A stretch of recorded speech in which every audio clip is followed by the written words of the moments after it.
I am a brother. I was here to push Makumo.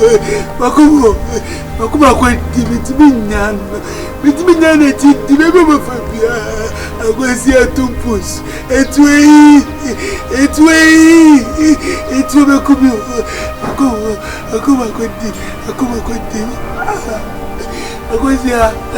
Yeah, but we say, my father to a cry, my father to himself, and my junk.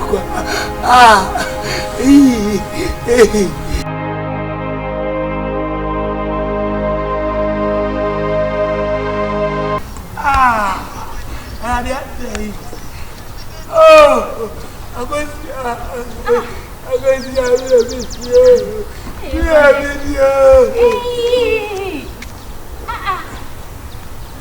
Early morning.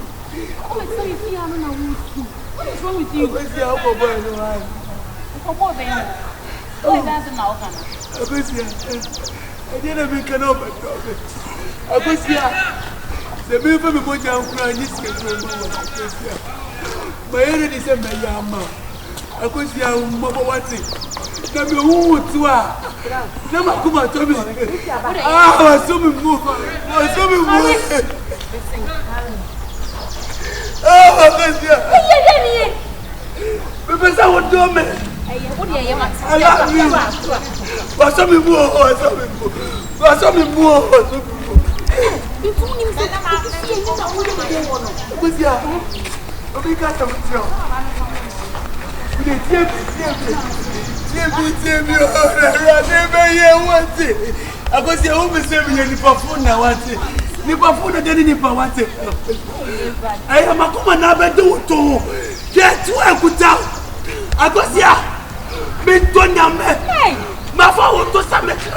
Ani majenkwa meso wotu agwa ye eh Makumo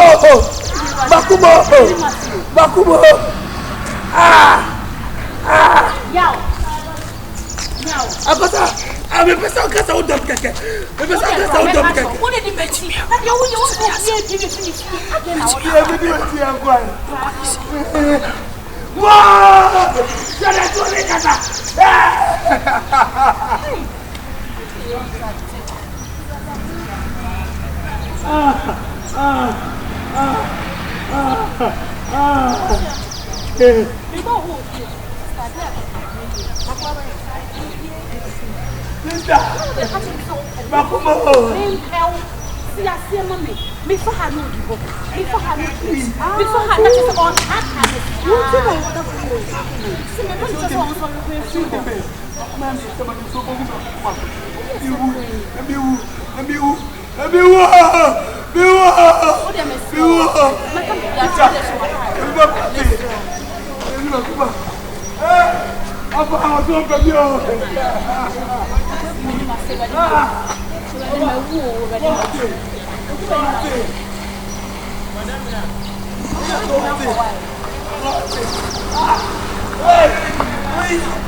Oma, who know the mayor?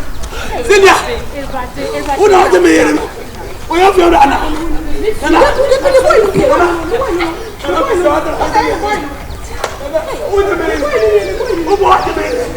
What a big up me. Oh, what? I'm not going to get you back on there. And now I own ya. Oh, get your car. Remember what's up, Bravo? What did I get from about ya?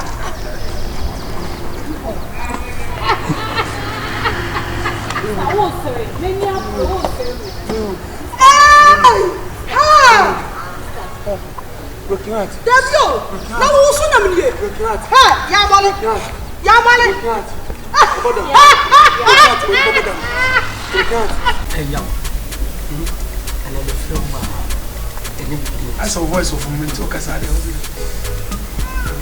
Is it a kind of when you have a feeling? Okay, now. You are seeing me walk. You will be apology. Now, who can I deal with? No, can be your father. Also, we will not cook any swimming papa. Yow, cast much. I don't know what's wrong. Okay, you are not with it. Akosuagynel. TUNPUS. I already senior. And then when it you I will TUNPUS. Hey, you're poor. Senior guy. Now, can you do now? If you see, we won't be able to be known. So, we are moving. As a man, we are in a couple of years, at me. Was it yes, I told him, and a man too. To me, you have a man from the tone. It could do more. I could start Rano. It's only set a small one. I won't say we are seeing her. Uncle, so full of one about who. Uncle, about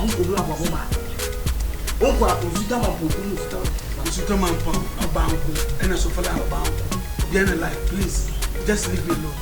I'm just begging you. Yahweh? Yes, you will.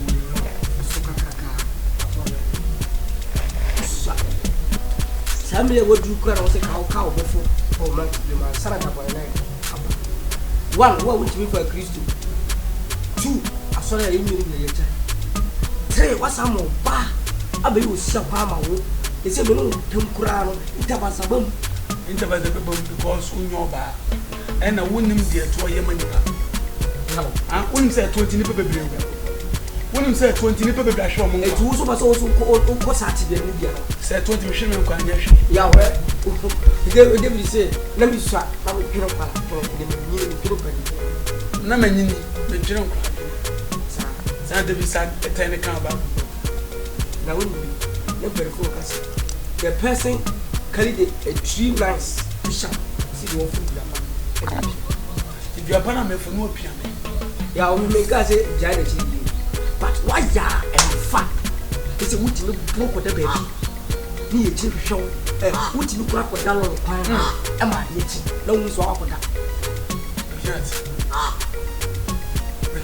Yeah, what need to be the children? We can't. We catch you play, eh?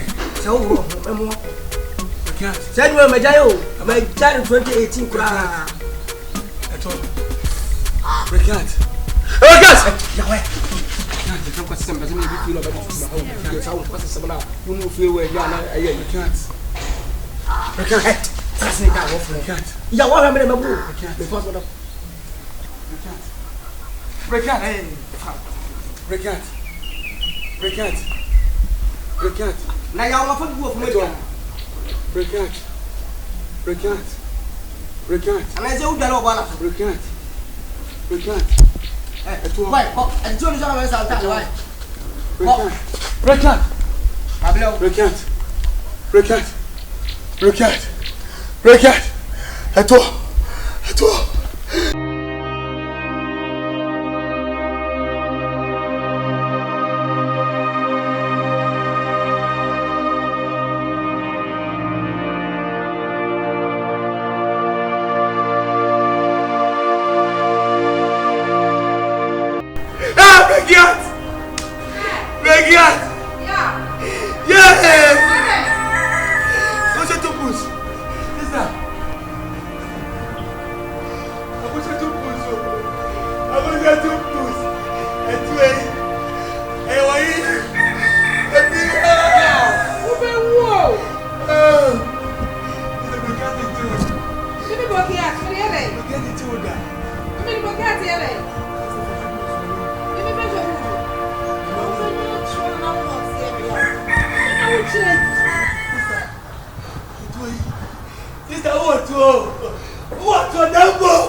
Ah!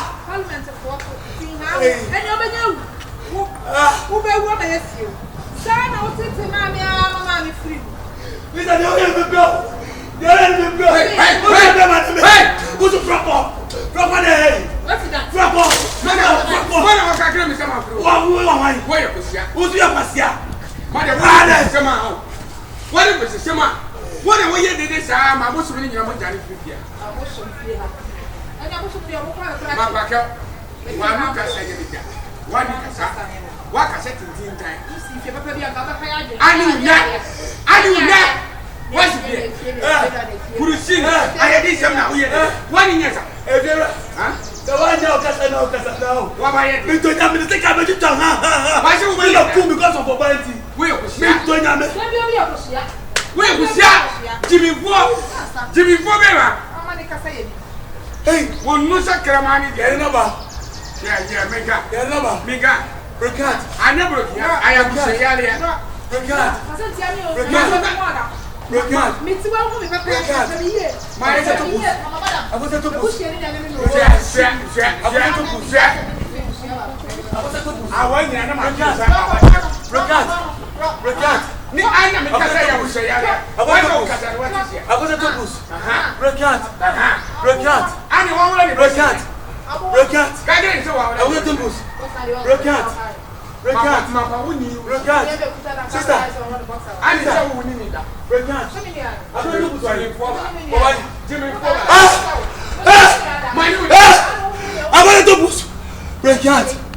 to